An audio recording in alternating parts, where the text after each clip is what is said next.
Bienvenidas y bienvenidos sean todas y todos. Atendiendo los protocolos de salud por motivos de la pandemia del COVID-19, las sesiones públicas del Pleno de este órgano jurisdiccional se llevan a cabo de manera virtual.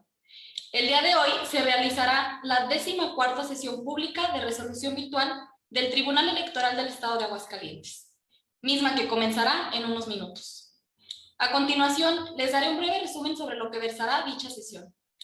Les platico que se resolverá un procedimiento especial sancionador identificado con el número de expediente TEA-PES-006-2021, propuesto por la ponencia de la magistrada presidenta Claudia Eloísa Díaz de León González, promovido por una ciudadana en contra de dos ciudadanos por actos constitutivos de violencia política contra las mujeres en razón de género.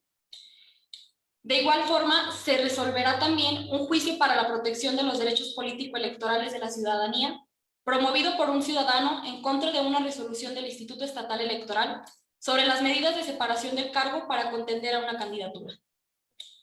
Les invito a que nos acompañen a ver qué resolverán el día de hoy las magistradas y el magistrado de este tribunal. Puedes consultar esta y otras sentencias en nuestra página web oficial, www.teax.mx, y de igual manera los invito a que nos sigan en nuestras redes sociales, Twitter, Facebook e Instagram, y en nuestro canal de YouTube. Muchas gracias. Muchas gracias, Vanessa. Buenas tardes a todas y a todos. Siendo las 12:04, damos inicio a la 14ª sesión pública de resolución virtual de este Tribunal Electoral Local, convocada para el día de hoy, 7 de marzo de 2021, por lo que solicito al secretario general de Acuerdos verifique la existencia del quórum legal para validar la sesión. Con su autorización, magistrada presidenta, doy fe que además de usted se encuentran virtualmente presentes la magistrada Laura Hortensia Llamas Hernández y el magistrado Héctor Salvador Hernández Gallegos. Por tanto, con fundamento en el artículo 316, fracción primera del Código Electoral del Estado de Aguascalientes y 21, fracción primera, inciso B, del reglamento interior de este tribunal, certifico la existencia del quórum legal para sesionar válidamente. Muchas gracias, secretario general.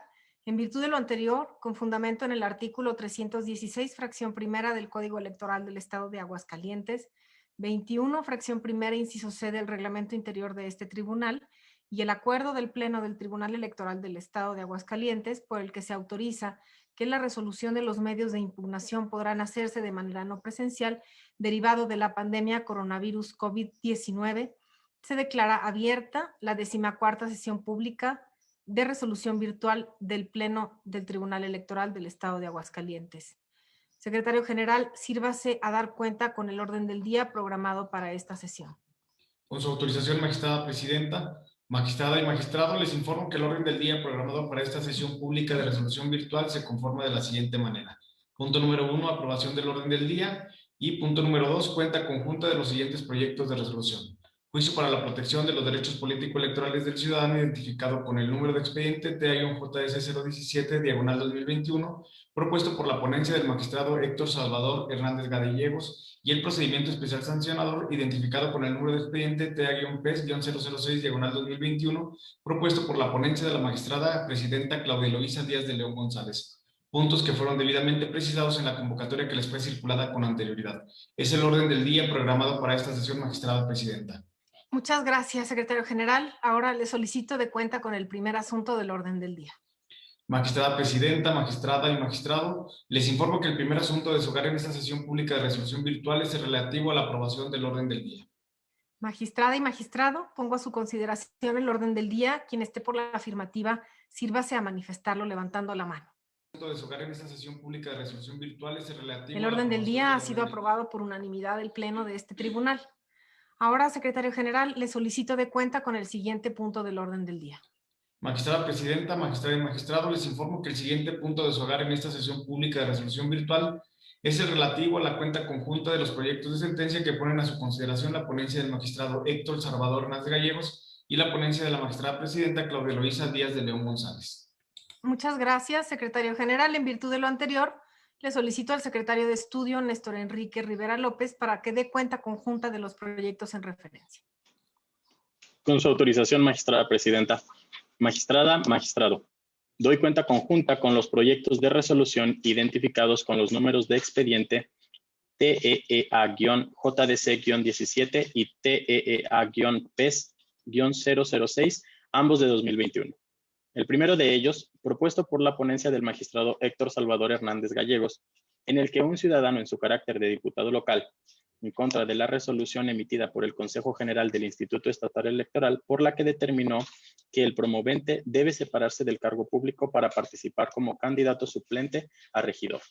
El promovente indica esencialmente que se transgrede en su perjuicio el derecho político al voto pasivo consagrado en el artículo 35 constitucional, al exigirle mayores requisitos que los establecidos en la Constitución local, por lo que solicita una interpretación basada en el principio pro persona por este tribunal. En el proyecto se propone determinar fundados los agravios del actor, dado que le asiste la razón en cuanto a que la prohibición no se encuentra prevista expresamente en la Constitución local, por lo que, para restringir un derecho humano, como lo es el derecho político electoral al voto pasivo, tal situación debe estar expresamente señalada en la normativa. En el caso, no se hace distinción entre el carácter de suplente y propietario. De tal suerte que al existir ambigüedad en la porción normativa que le es aplicada, los tribunales electorales deben partir siempre de una interpretación conforme, basada en el principio pro persona, beneficiando en la mayoría de lo posible al ciudadano, siempre y cuando no se ponga en riesgo otro principio. Luego, al no considerarse que se ponga en peligro principios rectores, algunos como puede ser la equidad en la contienda, al estar establecidos mayores mecanismos de vigilancia, como lo son las prohibiciones establecidas en el párrafo 7º y 8º del artículo 134 de la Constitución General, así como el 89 de la Constitución Local, entre otros, es que se propone viable que sea opcional su separación al cargo, al pretender participar por una candidatura suplente. En el segundo proyecto, propuesto por la magistrada Díaz de León González, es en relación a una regidora y aspirante a una candidatura que denunció posibles actos de violencia política en razón de género atribuibles a 2 ciudadanos, que en una rueda de prensa realizaron manifestaciones que a su consideración constituyen violencia en su contra, manifestaciones que también fueron publicadas en distintos medios de comunicación digital. Al respecto, la actora señala que los 2 denunciados hicieron declaraciones misóginas de forma abierta y públicas cuyo contenido denigra su imagen y su condición de mujer, y que además atenta directamente en contra de sus aspiraciones políticas, pues a su consideración la encasillan como esposa de alguien que tiene nexos con el narco, y que además le atribuyen a estos lazos de poder el que la víctima obtenga la candidatura, ya que será producto de una imposición y no de los méritos propios de la misma, pues denuncia frontalmente que en su partido se están vendiendo las candidaturas. En consecuencia, la víctima denuncia un mensaje de estereotipo que la coloca en un supuesto vínculo matrimonial, lo que implica una relación afectiva que no debería ser una cuestión que se someta al debate en una contienda electoral, considerando que es un ataque a su persona, reputación y menosprecio por motivo de género y su condición de mujer, y que además genera desprestigio al asegurar una relación de su supuesto esposo con actividades ilegales. Al respecto, en el proyecto se analiza que las manifestaciones actualizan los requisitos jurisprudenciales para ser considerada como violencia política en contra de la mujer por razón de género. Además, se razona que las expresiones denunciadas se refieren a la víctima en su rol de mujer, por lo que no se puede entender de manera diferente, y por tanto está dirigido a una mujer por el hecho de ser mujer en su papel de esposa. Si se tiene en cuenta el estereotipo de género y simbolismo que se utiliza para referirse a ella al utilizar expresiones como es esposa de, pero además causa un impacto diferenciado y desproporcionado, lo que crea la percepción de que ésta, para obtener sus logros políticos, es resultado de ser pareja de una persona del género masculino, a la que además le atribuyen nexos con el narcotráfico y sugieren influencia para comprar la candidatura a la que aspira la víctima, lo que desde luego implica una afectación mayor que si se tratara de un hombre, además el impacto es desventajoso para las mujeres porque desdeña la capacidad profesional de ellas para incorporarse a la vida pública. Además, en relación con los medios de comunicación, en el proyecto se advierte que las publicaciones si bien fueron difundidas en un principio en ejercicio de la libertad de expresión y libre ejercicio periodístico, y en ese entendimiento la autoridad instructora dictó medidas cautelares en las que ordenó retirar las publicaciones, no obstante se determina que los medios, por su calidad de vía de comunicación, como un vehículo para informar a la ciudadanía, provoca una afectación a la víctima al no cumplir con su deber de cuidado, dejando de garantizar que la información difundida no constituyera violencia política en contra de las mujeres. En consecuencia, en el proyecto se propone, por un lado, exhortar a los ciudadanos denunciados en su carácter de figuras políticas a convocar a una rueda de prensa en la que, en un periodo no mayor a 5 días, externen una disculpa pública y de igual manera se propone imponer una sanción consistente en una multa equivalente a 50 veces el valor diario de la unidad de medida y actualización. Asimismo, se propone sancionar con amonestación pública a los medios de comunicación involucrados y se les exhorta para que, en su carácter de generadores de opinión, habiliten sus medios digitales a los ciudadanos denunciados para que sea difundida la disculpa pública ordenada en el proyecto. Aunado a lo anterior, se ordena a los sancionados que cumplan con las medidas de reparación integral a efecto de restaurar, en la medida de lo posible, el daño causado a la víctima. Es cuanto, magistrados. Muchas gracias, Néstor. Magistrados, está a su consideración el proyecto de referencia. Si alguno tiene una intervención. Bueno, si me permiten, voy a hacer el uso de la voz para hacer una breve exposición. La cuenta fue muy clara, pero no quiero dejar pasar la oportunidad. Creo que es un asunto, por lo que implica y lo que conlleva, sumamente importante. Quiero destacar, en primer lugar, los grandes avances que se han logrado en el país, referentes al estudio y al tratamiento que se da en los casos en los que se presume la comisión de violencia política contra la mujer en razón de género. Hasta antes de las reformas del 2020, los órganos jurisdiccionales individualizábamos y calificábamos las conductas de los denunciados conforme a las generalidades del régimen especial sancionatorio. Sin embargo, en la actualidad, en estos casos, la autoridad debe considerar, ordenar siempre medidas de reparación integral que correspondan considerando al menos las siguientes: la indemnización de la víctima, una disculpa pública y medidas de no repetición.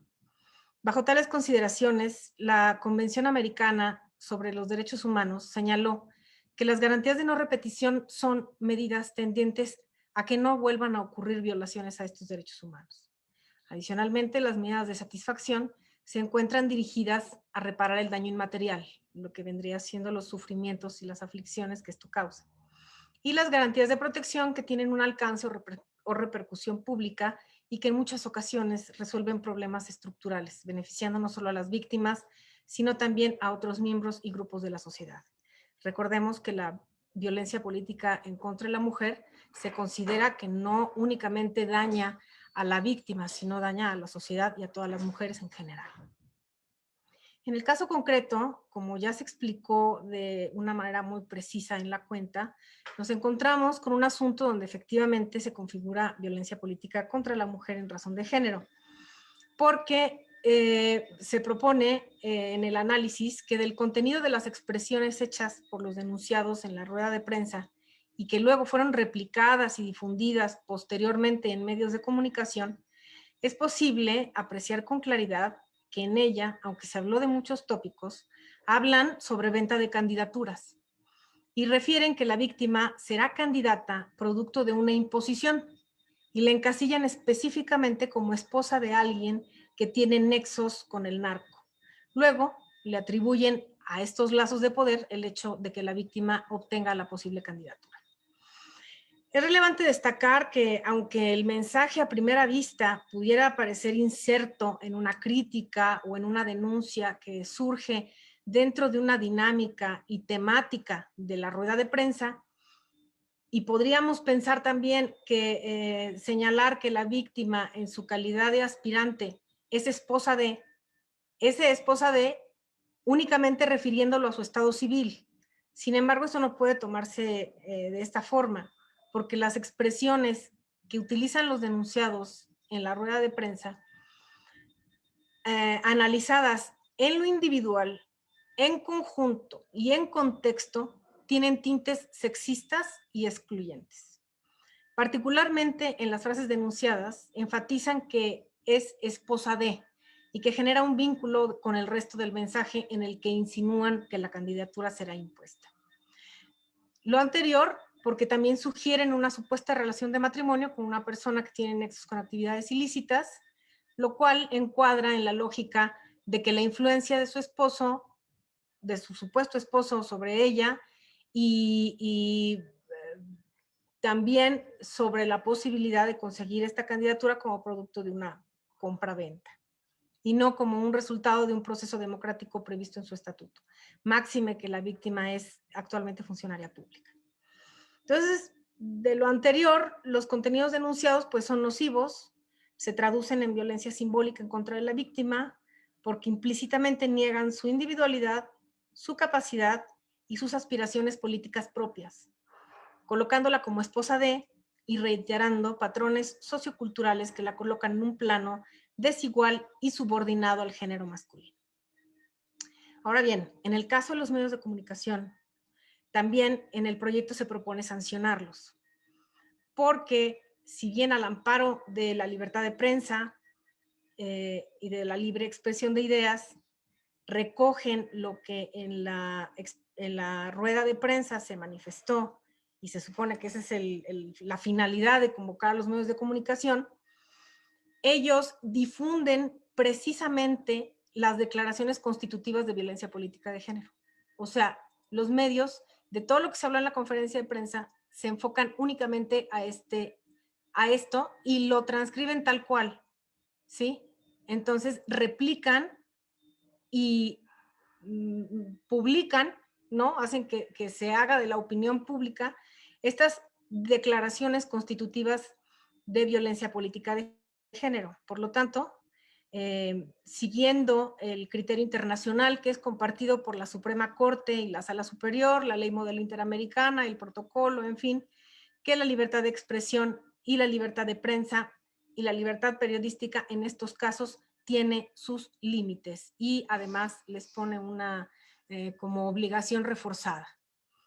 Por eso se determina que los medios, como son vías de comunicación, vehículos para informar a la ciudadanía y formadores de opinión pública, provocaron una afectación sin querer a la víctima al no haber cuidado y garantizado que las notas difundidas en su contexto y en su contenido, ¿sí?, en su sintaxis, no fueran constitutivas de violencia política de género.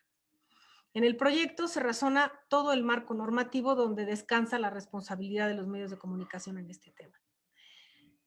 Entonces, basados en jurisprudencia, se individualiza la pena gradualmente con el grado de culpabilidad y retomando lo mencionado al principio, respecto a la reparación integral del daño, en el proyecto se propone, como ya se dijo en la cuenta, imponer una sanción pecuniaria a los dos denunciados. Se les exhorta a convocar una rueda de prensa en la que externen una disculpa pública, al menos en los medios donde lo difundieron, que difundieron la primera. Y también los vamos a invitar a que vayan a unas pláticas que les ayudarán a entender cómo distinguir y cómo detectar la violencia política de género y que no la repliquen en posteriores noticias.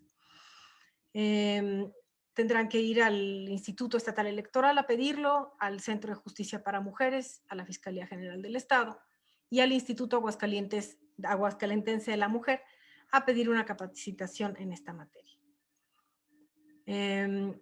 A la par de una amonestación pública para los medios de comunicación, también se les exhorta que habiliten sus medios digitales para que sea difundida esta disculpa pública. Por otro lado, también en el proyecto quiero resaltar que se está haciendo un llamado a la autoridad administrativa electoral para que en lo sucesivo, sobre todo atendiendo estos casos, guarde un especial deber de cuidado para que atienda en el tiempo preciso este tipo de violencia. En el proyecto se destaca que los días que estuvo en instrucción se dictaron unas medidas cautelares casi de inmediato a la presentación de esta denuncia y el instituto no las notificó debidamente y esto provocó que al momento que llegara el expediente con nosotros y lo regresáramos, la publicación estuviera en las páginas de internet de los medios y además en redes sociales por más de 30 días, con todo lo que implica esto. Yo creo que hasta aquí voy a dejar mi intervención. No sé si alguien más quisiera tomar la palabra. Adelante, magistrado. Muchas gracias, magistrada presidenta, magistrada Laura.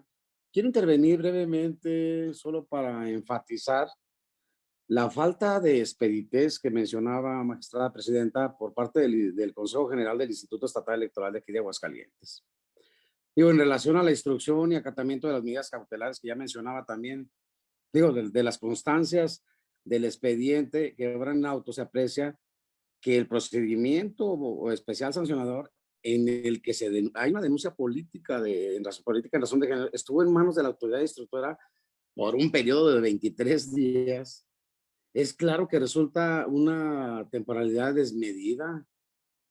Pues la naturaleza del procedimiento sancionador es de celeridad. Ya lo había mencionado yo en anteriores asuntos. Y ahora, teniendo en cuenta que la denuncia fue presentada el 8 de febrero y posteriormente que la ponencia respectiva ordenara la reposición del procedimiento, fue debidamente integrada y remitida hasta el 1 de marzo. Es que se aprecia una grave dilación en los mecanismos de impartición de justicia, puesto que los plazos incurridos por el Instituto Estatal Electoral, y lo vuelvo a repetir, el Instituto Estatal Electoral, resultan excesivos. Por tal cuestión, se hace un efectivo señalamiento a la actuación del Instituto Estatal Electoral, ya que en el caso que nos ocupa, y que me disculpen, obstaculizaron el referido acceso a la justicia derivado de faltas al debido proceso, puesto que no existe las diligencias necesarias para hacer del conocimiento de las partes la determinación de las medidas cautelares.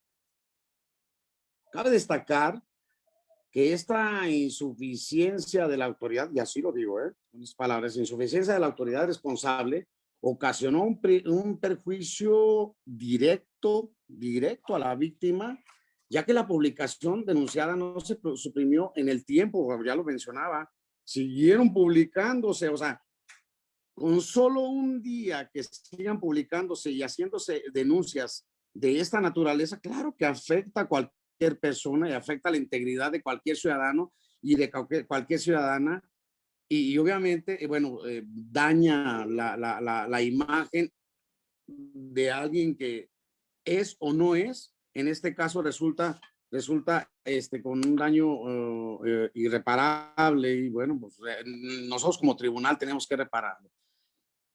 Queda evidenciado que ya existe una sistematicidad en las omisiones de esta autoridad. Continuamente lo he señalado y previamente ya se les ha llamado la atención, pero ahora, ante este supuesto y dado la gravedad del asunto, me pronuncio a favor de dar vista a la unidad técnica de vinculación con los organismos públicos locales del Instituto Nacional Electoral para que se haga del conocimiento de ellos y tome las medidas necesarias. Lo anterior en aras de que el Consejo tome cartas ya en el asunto y cese ya las prácticas de dilación de impartición de justicia, que es lo que queremos y necesitamos los ciudadanos y ciudadanas de Aguascalientes. Es cuanto, magistrada presidenta y magistrada Laura. Gracias. Magistrada Laura, ¿tiene alguna intervención? Yo nada más quiero pronunciarme, comparto todo lo que ha manifestado ahorita el magistrado Salvador y sí, efectivamente, estamos proponiendo dar vista a la unidad técnica de vinculación del Instituto Nacional Electoral porque estos asuntos son muy graves, son muy delicados y el tema por el cual hubo una deficiencia es porque se debió haber emplazado a los medios de comunicación para ver qué relación había entre, o sea, si son inserciones pagadas o si son realmente ejercicios de libre prensa. Eso lo tenemos que saber porque lo tenemos que investigar. Y el expediente no se podía integrar porque las medidas cautelares, sin una razón justificada, fueron notificadas en los estrados del instituto. Entonces, no había una forma efectiva de que los medios de comunicación supieran, se enteraran de la orden de bajar esas publicaciones en la inmediatez, y así siguieron pasando los días, ¿no? Entonces, yo creo que en conciencia, y es nuestra responsabilidad hacerlo, porque si tomamos en cuenta la duración de las campañas, no quiero pensar en otro asunto parecido donde haya una violencia que siga surtiendo efectos durante todo un periodo de campaña, ¿sí? Entonces, si nosotros estamos viendo estos defectos, estamos en la obligación de manifestarlo. Hasta aquí, no sé si tengan una otra intervención. Muy bien, entonces, al no haber otra intervención, secretario general, por favor, tome la votación de los proyectos propuestos. Con su autorización, magistrada presidenta, magistrada Laura Hortensia Llamas Hernández. A favor de los proyectos. Gracias, magistrada. Magistrado Héctor Salvador Hernández Gallegos. A favor de los proyectos. Gracias, magistrado. Magistrada presidenta Claudia Eloísa Díaz de León González. A favor de ambos proyectos.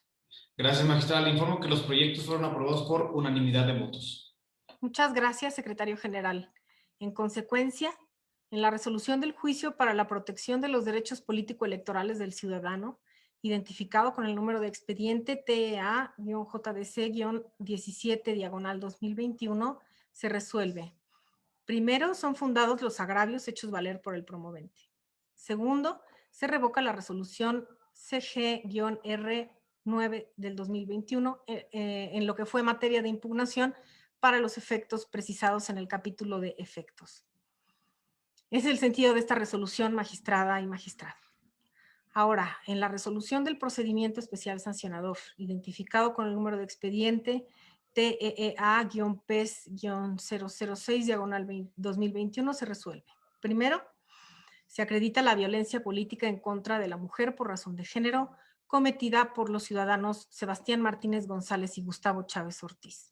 Segundo, se impone a cada uno de los ciudadanos Sebastián Martínez González y Gustavo Chávez Ortiz una multa consistente en 50 veces el valor de la unidad de medida y actualización, equivalente a la cantidad de 4,481 pesos, además de las medidas de reparación integral previstas en el apartado 13, inciso A.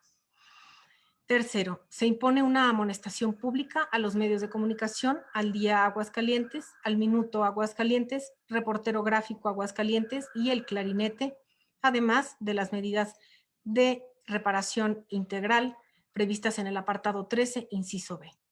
Cuarto, se da vista a la Unidad Técnica de Vinculación con los organismos públicos locales del INE y a la Comisión Nacional de Honestidad y Justicia de Morena. Quinto, se conmina al Consejo General del Instituto Estatal Electoral en los términos precisados en el apartado 9 de esta sentencia.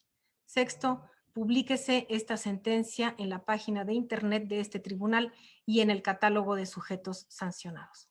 Es el sentido de esta resolución, magistrada y magistrado.